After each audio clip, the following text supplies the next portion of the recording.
Hello, welcome to everyone. এটা আছে আমার আজকেতে ভাত, শাক ভাজি, আলু মাখা, লেবু, লঙ্কা, বরবটি আলু ভাজি, ডাল আর একটা তরকারি। মানে এটা এসে আলু পটলের তরকারি। তো আজকে শুরু করি। এটাই হচ্ছে আজকের আমার লাঞ্চের মেনু। এটাই আজকে আমি শুরু করছি। প্রথমে আমি ডালটা সাইড করে নিলাম।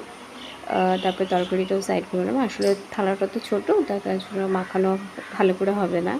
তো এরপর আমি ডালটা ঢেলে নিচ্ছি।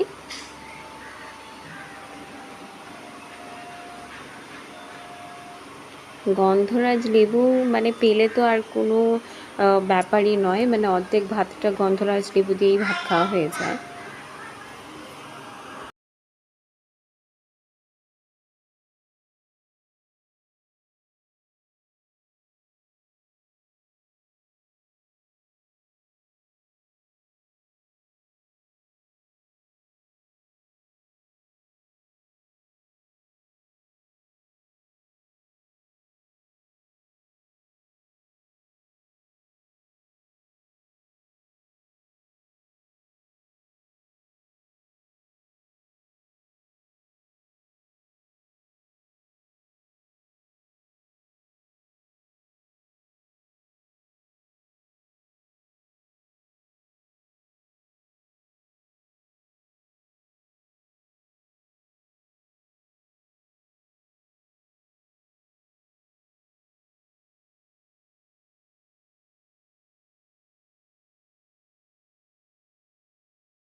আলটিমেটলি সমস্ত কিছু শেষ করলাম। ঠিক আছে, পরেরটা আলু পটলের তরকারি নিয়েছিলাম।